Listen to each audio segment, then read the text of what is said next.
அறிமுக கூட்டம் நாளை நடைபெற உள்ளது. அதை 234 சட்டமன்ற தொகுதியில் தமிழக வெற்றி கழகம் சார்பில் போட்டியிடும் வேட்பாளர்களை நாளை விஜய் அறிமுகம் செய்யவுள்ளார்.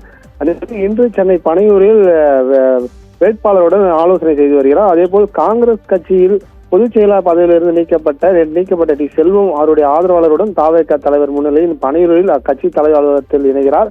அதேபோல் தமிழக வெற்றி கழகத்தின் கட்சி அலுவலகத்தில் சட்டமன்ற தேர்தலில் போட்டியிடும் தேர்ந்தெடுக்கப்பட்ட வேட்பாளருடன் விஜய் நேரில் சென்று ஆலோசனை தற்போது நடத்தி வருகிறார்.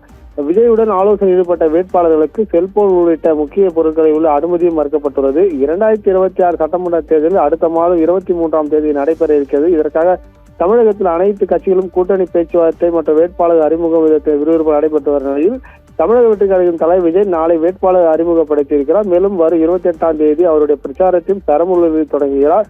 இந்த சூழ்நிலையில் சென்னை பனையூரில் உள்ள தமிழக வெற்றி கழக அலுவலகத்தில் இன்று தலைமையில் சுமார் 200க்கும் மேற்பட்ட மாற்றுக் கட்சியிலும் இருந்து விலகிய நபர்கள் தாவேக்கால் இணைகிறார்.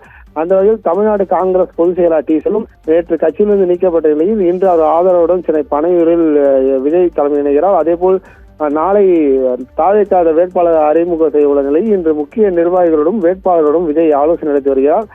நாளை விஜய் வேட்பாளர்களை அறிமுகம் செய்வதில் இன்று முக்கிய ஆலோசனைகளை வேட்பாளருடன் பனையூரில் விஜய் ஈடுபட்டு வருகிறார்.